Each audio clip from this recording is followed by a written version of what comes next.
Hi guys! Welcome back to my channel. Today we'll be making a dessert, so keep on watching.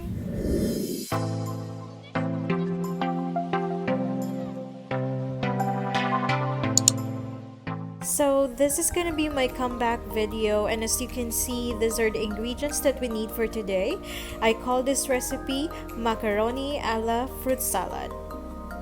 This would be another easy recipe and very affordable, guys. So let's start.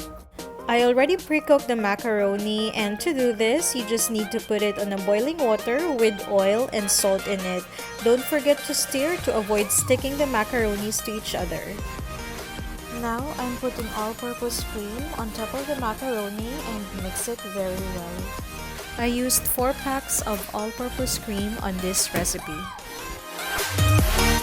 Now, I am adding 2 cans of 300 ml condensed milk, and as always, our ratio would be 1:2. That means 1 can of condensed milk is to 2 packs of all-purpose cream.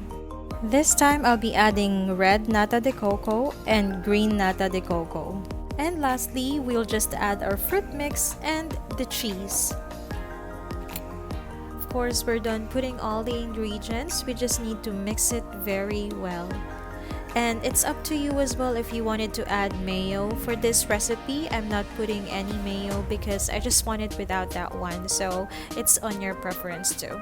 And of course, for better tasting, we have to put it in the fridge for a couple of hours. By the way guys, here's the macaroni that I use. It's from SM Bonus, 400 grams. Alright, here's the finished product. I only had it in the fridge for an hour because I can't wait to try it.